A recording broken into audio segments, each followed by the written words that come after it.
ঘড়ির কাঁটায় এখন বাজে 11টা বেজে 5 মিনিট। আমরা নির্দিষ্ট সময়ে পৌঁছে গেলাম দীঘা স্টেশনে। এই যে আমাদের মাননীয় মুখ্যমন্ত্রী চলে গেলেন গাড়ি করে।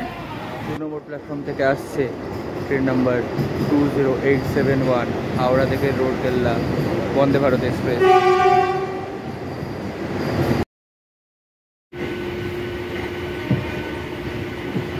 দীঘা এখন ভ্রমণপ্রিয় বাঙালির এক উইকেন্ড ডেস্টিনেশনের সাথে সাথে জগন্নাথ মন্দির দর্শনেরও সেরা ঠিকানা।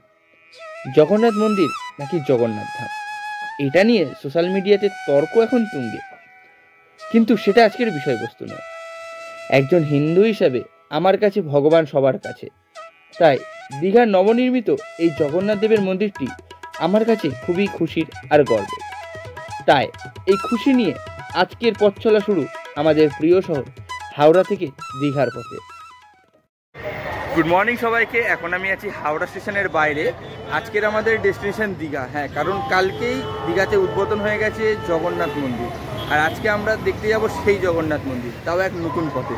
তার আগে ভিতরে গিয়ে টিকিটটা করে নিই। টিকিট আমরা কেটে নিয়েছি, টিকিটের মূল্য পড়েছে মাত্র 45 টাকা। আর আমাদের আজকে যাব আমরা লোকাল ট্রেনে করে।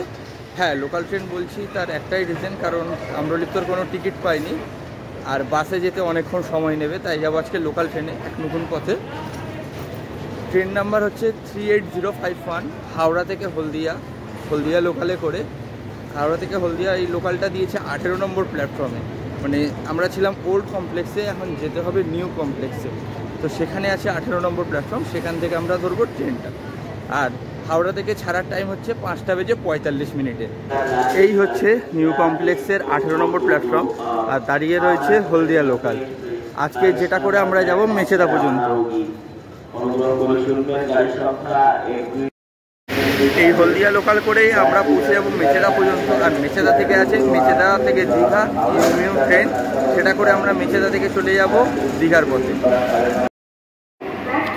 এই হচ্ছে ট্রেনের কামরার ভিতরের অবস্থা।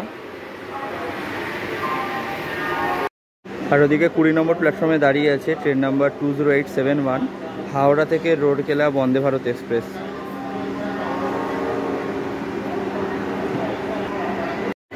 ঘড়িতে সময় এখন 5টা বেজে 49 মিনিট।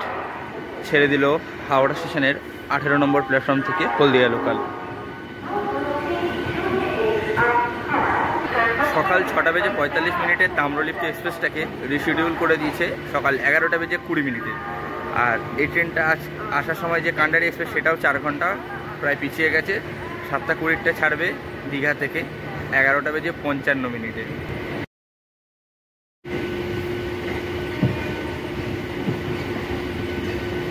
হাওড়া থেকে মেচেদার পথে আমরা ডিস্টেন্স কভার করব 58 কিলোমিটার, আর মিডিলে থাকবে 19টা ইন্টারমিডিয়েট স্টেশন।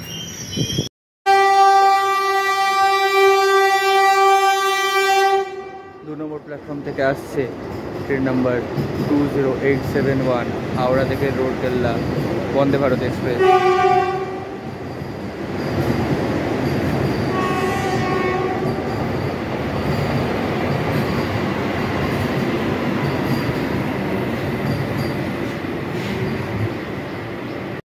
এখন আমাদের সাথে দেখা হতে চলেছে ট্রেন নাম্বার 18006 জগদ্দলপুর থেকে হাওড়ার পথে শামিলেশ্বরী এক্সপ্রেস।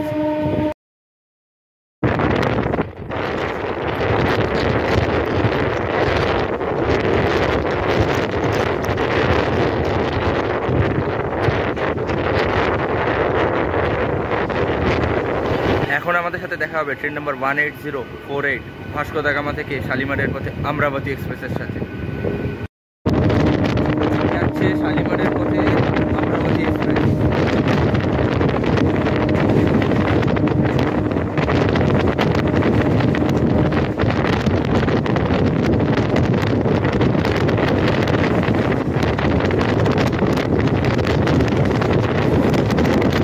এখন আমাদের সাথে দেখা হবে ট্রেন নাম্বার 12809 মুম্বাই CSMT থেকে হাওড়ার পথে হাওড়া মেলের সাথে।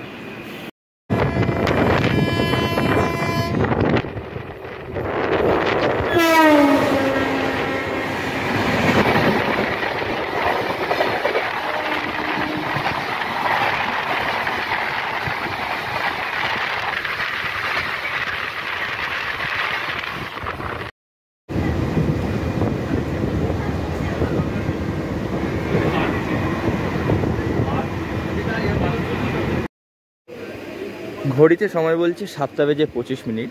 আমরা আছি এখন বাগনান স্টেশনের 4 নম্বর প্ল্যাটফর্মে। আর নির্দিষ্ট সময় থেকে গাড়ি চলছে প্রায় 20 মিনিটের মতো লেটে।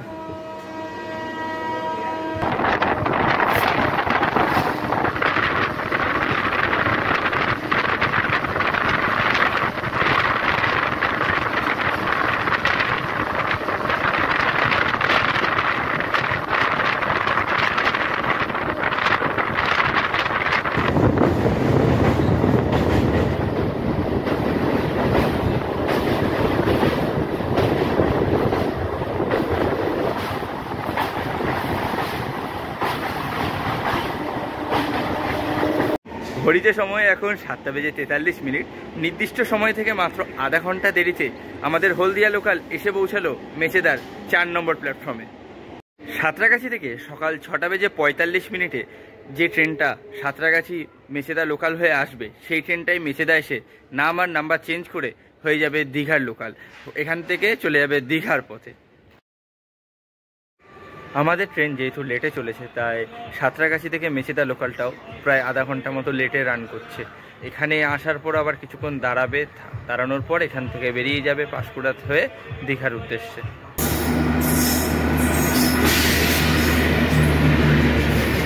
রূপসী বাংলা এক্সপ্রেস সাঁতরাগাছি থেকে পুরুলিয়া পর্যন্ত চলে।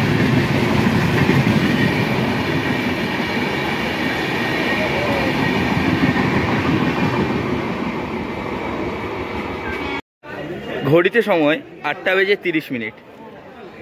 সাঁতরাগাছি থেকে মেচেদা লোকাল মেচেদার 5 নম্বর প্ল্যাটফর্মে ঢুকলো মাত্র আধা ঘন্টা দেরিতে।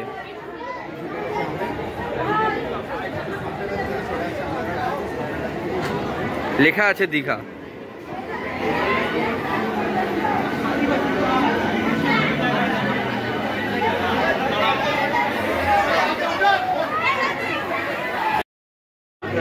এই হচ্ছে ট্রেনের ভিতরের অবস্থা।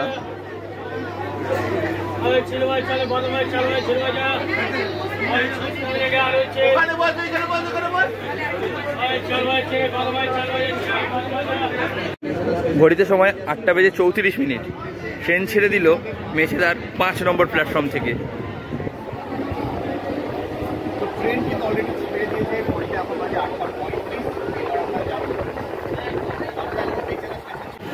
যেহেতু ট্রেন আমাদের লেটে মেচেদাতে ঢুকেছে, তাই আর বেশিক্ষণ না দাঁড়িয়ে ছেড়ে দিল মেচেদা স্টেশন থেকে। নাহলে মেচেদাতে প্রায় 20 থেকে 25 মিনিটের হল্ট ছিল এই ট্রেনটা।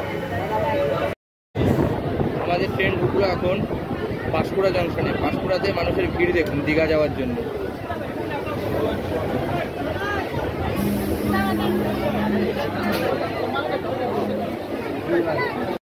আমরা এখন আছি পূর্ব মেদিনীপুর জেলার পাঁশকুড়া জংশনের 1 নম্বর প্ল্যাটফর্মে। ঘড়িতে বাজে এখন 8:51। আর এখান থেকে আমাদের ট্রেন হয়ে যাবে রিভার্সাল, মানে এতক্ষণ আমরা যেদিকে এসেছিলাম এখন তার যাব সম্পূর্ণ বিপরীত দিকে। এবার এখান থেকে পাঁশকুড়া থেকে বেরিয়ে এবার সোজা ঢুকে যাবে দীঘার লাইনে। ভিতরে ভিড়ের অবস্থা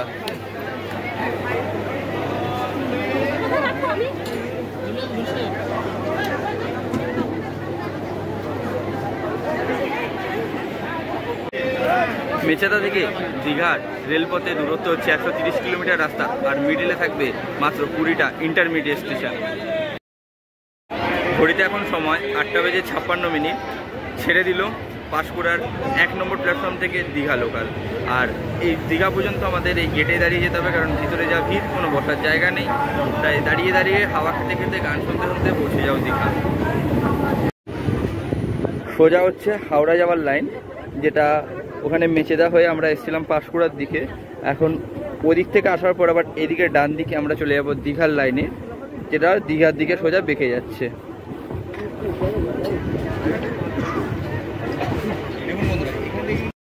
সামনে আপনারা আরেকটা লাইন দেখতে পাচ্ছেন। এই লাইনটা হচ্ছে ওই মেচেদা থেকে যখন তাম্রলিপ্ত এক্সপ্রেস যে লাইনটা ধরে দীঘার দিকে ঢোকে, এটা হচ্ছে সেই লাইন। আর সোজা চলে গেলে পাঁশকুড়া, পাঁশকুড়া থেকে কানেক্টিং লাইন হচ্ছে আমরা যেটা দিয়ে এখন আসছি, এটা হচ্ছে তাম্রলিপ্তর লাইন।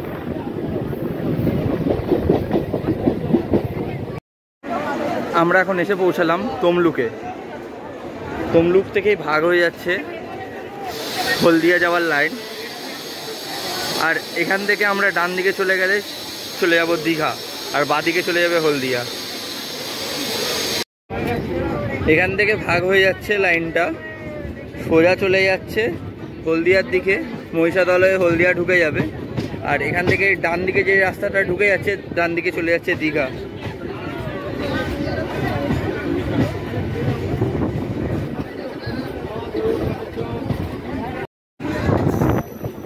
এই যে রাস্তাটা পুরো ভাগ হয়ে গেছে এখান থেকে।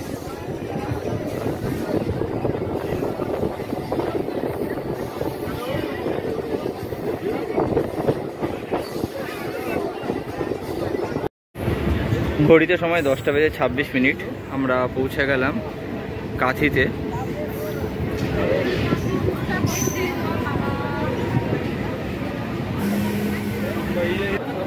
আমরা এখন পৌঁছালাম কাঁথিতে। কাঁথি থেকে মন্দারমণির দূরত্ব খুবই কম, যারা মন্দারমণি যেতে চান তারা এই কাঁথিতে নামবেন। আর নেমে প্ল্যাটফর্মের পিছন থেকে অটো টোটো সব অ্যাভেলেবেল আছে, এখান থেকে মন্দারমণি খুবই কাছে।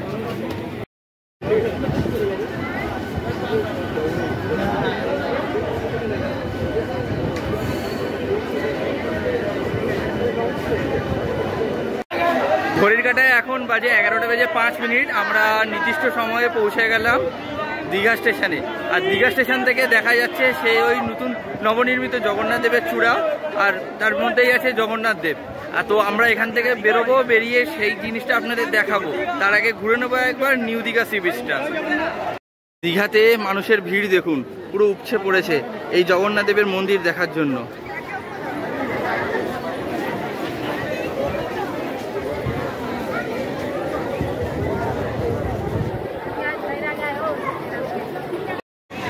এই হলো দীঘা স্টেশন। দীঘা স্টেশন থেকে সম্পূর্ণভাবে বেরিয়েছি। দীঘা স্টেশন থেকে বেরিয়ে আমরা এখন যাব এই দিকটা, কারণ এই দিক থেকে যত অটো টোটো আছে সেগুলোও ছাড়ছে, প্লাস কিছু অটো টোটো ওদিক থেকেও মানুষে যাচ্ছে, কিন্তু আমরা যাব এই দিকটা দিয়ে। দীঘা থেকে বেরিয়েছি, এই হচ্ছে মেন রোড। এই মেন রোডটা দেখুন কি সুন্দরভাবে সাজিয়েছে। এদিকে হচ্ছে সেই জগন্নাথ দেবের মন্দির।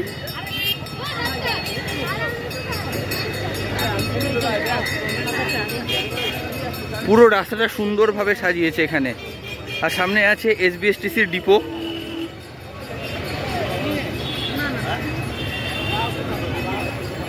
আমরা দীঘা থেকে সোজা বেরোলাম, বেরিয়ে এই পিছনে দেখতে পাচ্ছেন SBSTCর বাস ডিপো যেটা আছে, সেখান থেকে বেরিয়ে আসি পুরো সোজা সি বিচের সামনে। এই সি বিচের আশেপাশে কিন্তু প্রচুর পরিমাণে হোটেল আছে, যেখানে বাইরে বোর্ডও টাঙিয়ে রেখেছে, ঘর খালি আছে। এখানে আপনার 500, 600, 700 থেকে শুরু করে এসি নন এসি সব রকমেরই রুম ফাঁকা। আপনারা আসলে এখানে হোটেল পেয়ে যাবেন, এসেও বুক করতে পারেন বা অনলাইনেও বুক করে আসতে পারেন, সেটা আপনাদের উপর। কিন্তু এখানে ঘর ফাঁকা আছে। যে হোটেলগুলো বললাম ওই মাথা থেকে শুরু হয়েছে, ওই মাথা থেকে শুরু করে সব কটা হোটেল পরপর লাইন দিয়ে আছে এদিকে।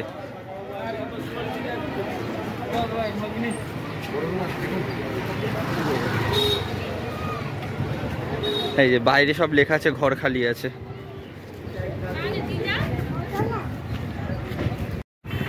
পায়ে হেঁটে মাত্র 2 থেকে 3 মিনিটে আমরা পৌঁছে গেলাম নিউ দীঘা সি বিচে।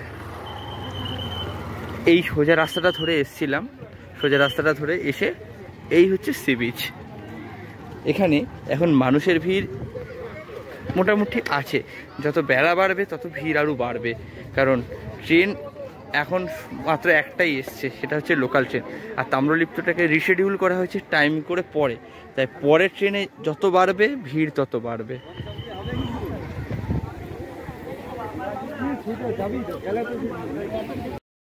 এখন জোয়ারের সময় চলছে, দেখতে পাচ্ছেন জল কতদূর পর্যন্ত উঠে আসছে, আর কি সুন্দর একটা হাওয়া আর সেই সমুদ্রের গর্জন।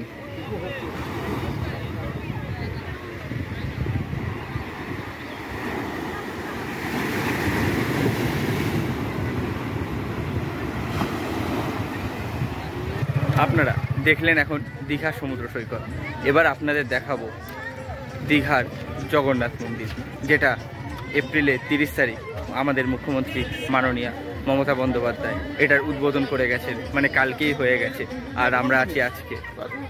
এখান থেকে আমাদের মাননীয় মুখ্যমন্ত্রী মমতা ব্যানার্জি তিনি যাচ্ছেন গাড়ি করে, তার জন্য পুলিশের এই যে আমাদের মাননীয় মুখ্যমন্ত্রী চলে গেলেন গাড়ি করে।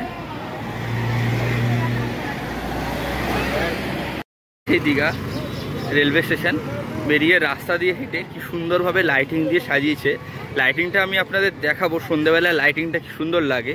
কিন্তু এখন দুপুরবেলা, এখন আপনাদের আগে ভিতরে মন্দিরটা ঘুরে দেখাচ্ছি আর মন্দিরের সব তথ্য তুলে ধরছি আপনাদের কাছে। রাস্তার পাশ থেকেই দেখা যাচ্ছে এই সেই জগন্নাথ মন্দির, যেখানে কালকে প্রচুর মানুষের সমাগম হয়েছিল। কালকে বলে নয়, আজকেও এখানে প্রচুর মানুষের সমাগম হবে। কিন্তু এখন যেহেতু দুপুরবেলা, গরমের মাত্রা অনেক, একটু সন্ধে হতেই এখানে মানুষ আবার সে ভিড়ে পড়ে যাবে।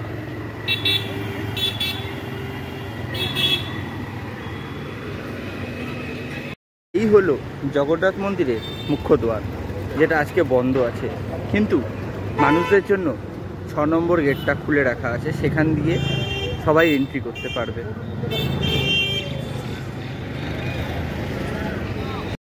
মেন গেট থেকে সোজা এসে এখানে আছে গেট নম্বর 6। এই 6 নম্বর গেট থেকেই আমাদের প্রবেশ করতে হবে।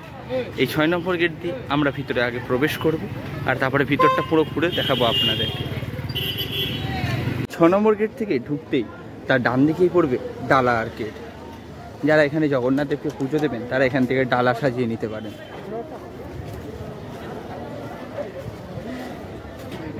আর ভিতরে জুতো একদমই প্রবেশ নয়, জুতো রাখার জন্য এই ডালা আর কেটেই আপনাদের জুতো রেখে ভিতরে করতে হবে প্রবেশ।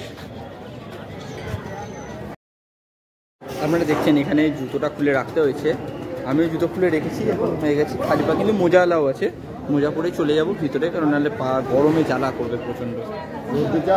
আর আমি জুতো রেখেছি এই টোকেন নাম্বার 49-এ। তবে জেনে নেওয়া যাক এই দীঘাতে নবনির্মিত জগন্নাথ মন্দিরের কিছু তথ্য। এই জগন্নাথ মন্দিরটি অবিকল পুরীর জগন্নাথ মন্দিরের আদলে তৈরি। এই মন্দিরটি তৈরি করতে ভারতীয় মুদ্রায় প্রায় 230 কোটি টাকার খরচ হয়। আমাদের পশ্চিমবঙ্গের মাননীয় মুখ্যমন্ত্রী শ্রীমতী মমতা ব্যানার্জির হাত ধরে গত 30শে এপ্রিল 2025 সালে এই মন্দিরের উদ্বোধন হয়। এই মন্দির নির্মাণ করা হয় সম্পূর্ণ রাজস্থানের বংশী পাহাড়ের বেলে পাথর দিয়ে। এই মন্দিরের নির্মাণ কার্যে ছিল প্রায় 800টি রাজস্থানী কারিগর। এই মন্দিরের উচ্চতা প্রায় 65 ফুট। এই মন্দিরে মোট 4টি প্রবেশদ্বার: সিংহদ্বার, ব্যাঘ্রদ্বার, হস্তিদ্বার এবং অশ্বদ্বার। সিংহদ্বার দিয়ে প্রবেশ করলে দেখা যাবে জগন্নাথ দেবের মূর্তি। এই মূর্তিগুলো সম্পূর্ণ নিম কাঠের তৈরি। এই মূল মন্দিরের সামনে আছে নাট মন্দির, যেটি মোট 16টি স্তম্ভের উপর নির্মিত। এছাড়াও জগন্নাথ দেবের ভোগের জন্য আছে আলাদা ভোগশালা। আশা করা যাচ্ছে এই দীঘার জগন্নাথ মন্দির ভবিষ্যতে ভারত তথা সম্পূর্ণ বিশ্বকে আকর্ষিত করবে।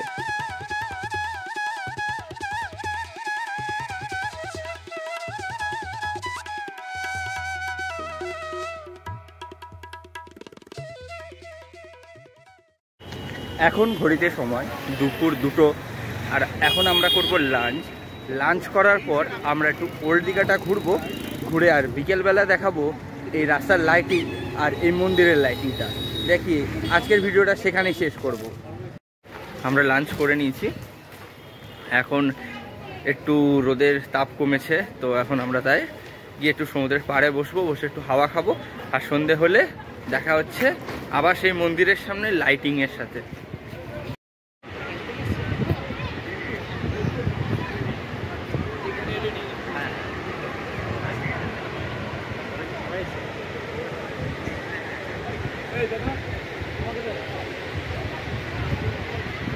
আপনারা এতক্ষণ দেখেছিলেন সকালের জগন্নাথ মন্দির, এখন দেখবেন চন্দননগরের আলোয় সজ্জিত দীঘার রাতের জগন্নাথ মন্দির।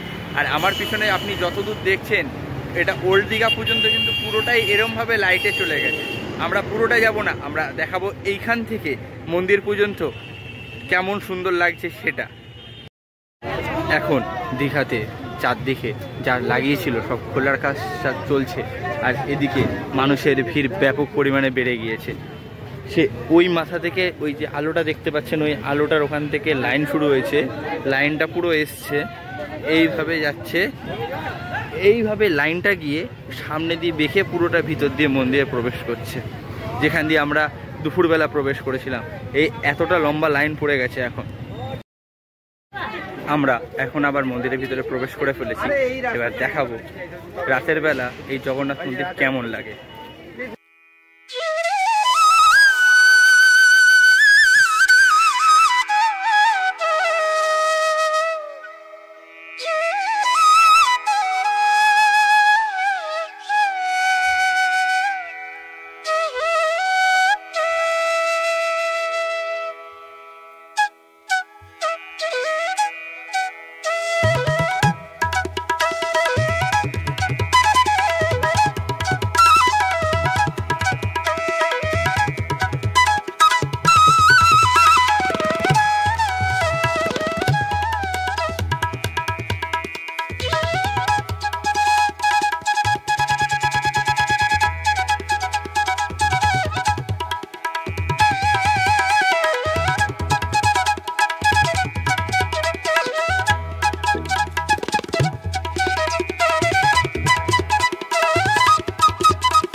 আজকে আমাদের এই ভিডিওটা ছিল এতদূর পর্যন্ত। অবশ্যই আপনারা কমেন্ট বক্সে জানাবেন যে সকালবেলার মন্দির ভালো লাগলো না রাতের বেলার মন্দির ভালো লাগলো। আর আগামীকালে আপনারা যারা দীঘাতে আসবেন এই মন্দির দর্শনের জন্য, তারা অবশ্যই কয়েকটা তথ্য মাথায় রাখবেন। যেমন ভিতরে জুতো পরে অ্যালাউ নেই, আর ভিতরে ব্যাগ নিয়ে যাওয়া অ্যালাউ নেই। কিন্তু জুতো আর ব্যাগ আপনাদের বাইরে রেখে যেতে হবে। তার জন্য কোনো টোকেন সিস্টেমেরও কোনো ব্যবস্থা আপাতত করেনি, হয়তো ভবিষ্যতে করতে পারে, কিন্তু এখনও পর্যন্ত করেনি। আর এখানে সন্ধ্যাবেলা রাত 8টা পর্যন্ত মন্দিরের গেট খোলা থাকে, তারপরে বন্ধ করে দেওয়া হয়। আর এছাড়াও ভিতরে আজ থেকেই বলা শুরু করে দিয়েছে যে মন্দিরের ভিতরে কেউ ফটোগ্রাফি বা কিছু করবেন না। আমরা কিন্তু রিকোয়েস্ট করে এইটা ভিডিওগুলো বানিয়েছি, তো দেখা যাক কতদিন পর্যন্ত ভিডিওগ্রাফি অ্যালাউ করে। তো এই তথ্যগুলো আপনারা একটু মাথায় রাখবেন। আর দুপুরে একটু অ্যাভয়েড করে চলবেন, কারণ দুপুরে এই মন্দির পুরো গরমে এই পাথরগুলো তেতে থাকে, তাতে অসুবিধা হতে পারে আপনাদের। ব্যাস এই তথ্যগুলো মাথায় রাখলেই হবে। আমাদের এই ভিডিওটা এতদূর পর্যন্তই ছিল, একটু লেন্দি হয়ে গেল, কিন্তু একটা ভিডিওতে পুরোটা কভার আপ হয়ে গেছে। অবশ্যই ভিডিওটা ভালো লাগলে একটা লাইক করবেন, চ্যানেলে নতুন হলে চ্যানেলটাকে সাবস্ক্রাইব করবেন, আর বন্ধুদের সাথে শেয়ার করে দেবেন। পরবর্তী ভিডিওতে আবার দেখা হচ্ছে, ততদিনের জন্য টাটা।